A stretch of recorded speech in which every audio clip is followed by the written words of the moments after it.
Bayangkan sebuah kota dengan keindahan yang memukau, di mana setiap sudutnya menyimpan sejarah yang kaya dan penuh warna, dan lokasi strategis yang tak tertandingi, menjadikannya pusat dari berbagai peradaban dan kekuatan dunia.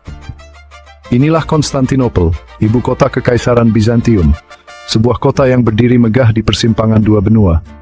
Didirikan oleh Kaisar Konstantin pada tahun 330 Masehi, kota ini berdiri di persimpangan Eropa dan Asia, menjadi jembatan antara timur dan barat. Konstantinopel mengendalikan jalur perdagangan penting, menghubungkan berbagai wilayah dengan kekayaan dan sumber daya yang melimpah. Kota ini merupakan tempat bertemunya berbagai budaya, di mana seni, ilmu pengetahuan, dan agama berkembang pesat. Tembok-temboknya yang besar membuatnya terkenal hampir tak tertembus, melindungi kota dari serangan musuh selama berabad-abad. Selama berabad-abad, Konstantinopel berdiri sebagai mercusuar peradaban, pusat pengetahuan dan kebudayaan yang mempengaruhi dunia. Kota ini telah menahan serangan yang tak terhitung jumlahnya dari berbagai bangsa yang ingin menguasainya. Lokasi strategisnya di Selat Bosporus memberikan kendali atas perdagangan antara Laut Hitam dan Mediterania, menjadikannya pusat ekonomi yang vital. Hal ini membuat Konstantinopel menjadi rebutan banyak penguasa yang melihatnya sebagai kunci untuk menguasai dunia. Namun, itu juga menjadikan kota ini target utama bagi kerajaan-kerajaan yang ambisius yang berusaha menaklukkan dan menguasainya demi kejayaan mereka sendiri. Salah satu keajaiban arsitektur terbesar di Konstantinopel adalah Hagia Sophia, sebuah katedral megah yang kemudian menjadi masjid dan sekarang museum yang mencerminkan perpaduan budaya dan agama yang ada di kota ini.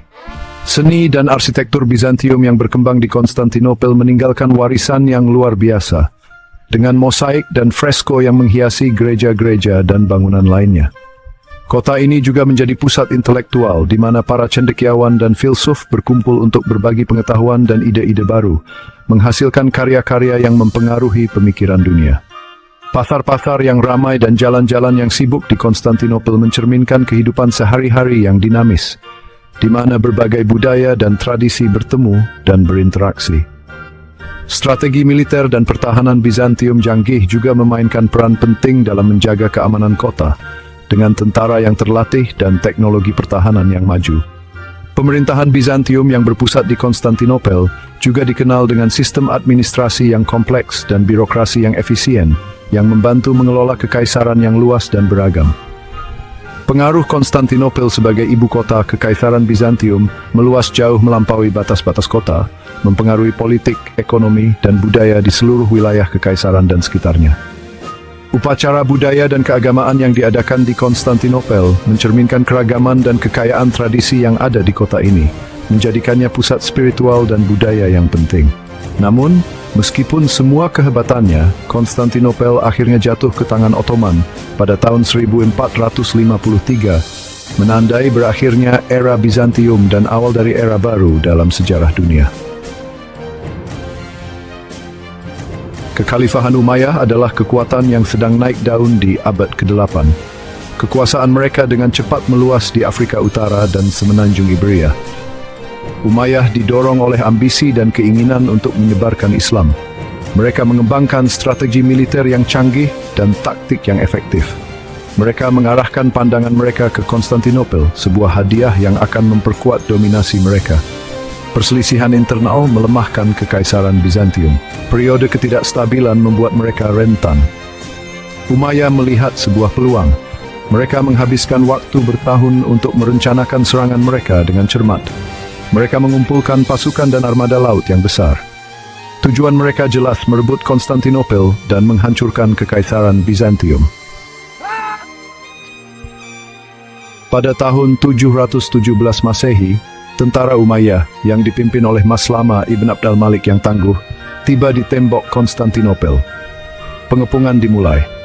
Tentara Umayyah dengan semangat dan tekad yang tinggi berusaha untuk menaklukkan kota yang telah lama menjadi simbol kekuatan dan kemegahan Bizantium. Mereka membawa serta berbagai mesin pengepungan yang canggih untuk zaman itu, berharap dapat menembus pertahanan kota yang terkenal kuat. Umayyah melancarkan serangan tanpa henti. Mereka menggunakan senjata pengepungan seperti trebuchet dan balista untuk mencoba menembus pertahanan kota. Setiap hari tentara Umayyah bekerja tanpa lelah mengoperasikan berbagai alat lainnya. Mereka berharap bahwa dengan serangan yang terus-menerus, tembok Konstantinopel akan runtuh dan mereka akan meraih kemenangan yang gemilang. Bizantium, yang dipimpin oleh kaisar mereka yang gigih, Leo III, melawan balik dengan keganasan yang sama.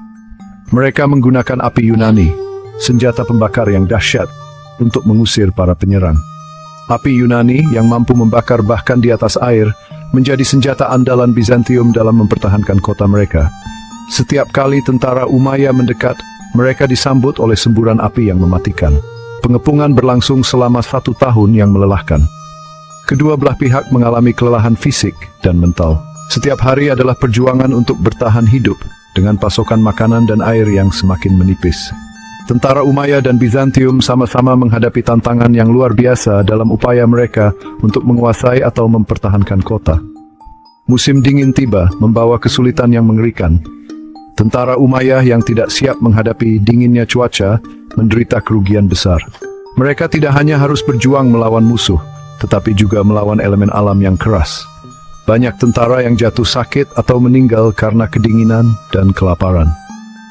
Namun, Bizantium terbiasa dengan musim dingin yang keras dan bertahan dengan teguh.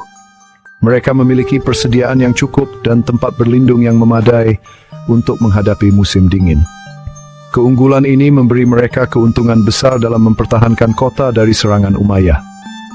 Angkatan laut mereka, dibantu oleh badai yang dahsyat, menimbulkan kerusakan lebih lanjut pada armada Umayyah. Kapal-kapal Umayyah yang tidak siap menghadapi badai besar, hancur dan tenggelam, menambah penderitaan mereka. Dengan setiap gelombang badai, harapan Umayyah untuk menaklukkan Konstantinopel semakin memudar. Cap 3S. Setelah pengepungan Konstantinopel yang panjang selama setahun akhirnya berakhir di tahun 711 Masehi, Kekaisaran Umayyah dan Bizantium sama-sama harus menghadapi akibatnya. Bagi Umayyah, kekalahan ini sangat menghancurkan, memaksa mereka untuk mengalihkan ambisi ekspansi mereka ke tempat lain.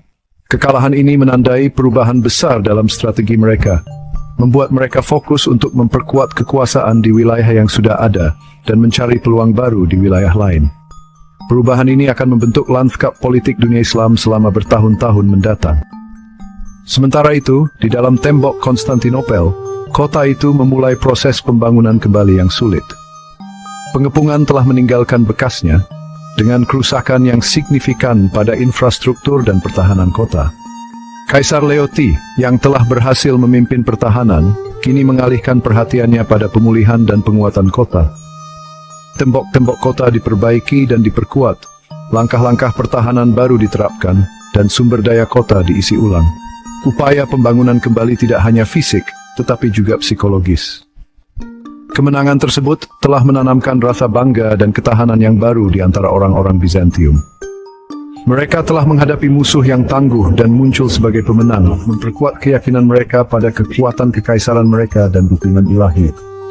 Periode ini menyaksikan fokus yang diperkuat pada kegiatan budaya dan intelektual. Para cendekiawan, seniman, dan arsitek didorong untuk berkontribusi pada kebangkitan kota yang mengarah pada perkembangan budaya dan pengetahuan Bizantium. Secara politis, kemenangan tersebut memperkuat posisi Leo III, memungkinkannya untuk menerapkan reformasi signifikan yang akan berdampak jangka panjang pada kekaisaran. Dia memperkenalkan ekloga, sebuah reformasi hukum yang merevisi dan menyederhanakan hukum Bizantium, membuatnya lebih mudah diakses oleh rakyat. Reformasi ini membantu menstabilkan dan memperkuat kekaisaran secara internal, memastikan ketahanannya terhadap ancaman di masa depan. Akibat dari pengepungan juga memiliki implikasi yang lebih luas bagi wilayah tersebut. Kegagalan ekspansi Umayyah ke wilayah Bizantium memastikan bahwa lanskap budaya dan agama Eropa akan tetap didominasi Kristen. Momen penting ini mempertahankan kekaisaran Bizantium sebagai kekuatan sentral di wilayah tersebut, memungkinkannya untuk terus mempengaruhi jalannya sejarah Eropa dan Timur Tengah. Pembangunan kembali Konstantinopel setelah pengepungan merupakan bukti ketahanan dan tekad rakyatnya. Kota ini tidak hanya pulih, tetapi juga berkembang, terus menjadi mercusuar budaya, perdagangan, dan kekuasaan di dunia abad pertengahan. Pengepungan dan akibatnya bukan hanya peristiwa militer, tetapi juga titik balik yang membentuk lintasan politik dan budaya wilayah tersebut selama berabad-abad yang akan datang. Saat kita merenungkan periode ini, jelas bahwa ketahanan Konstantinopel dan rakyatnya memainkan peran penting dalam melestarikan warisan Kekaisaran Bizantium. Akibat dari pengepungan adalah masa pembaruan dan transformasi, memastikan bahwa Konstantinopel akan tetap menjadi kota yang vital dan berpengaruh selama beberapa generasi.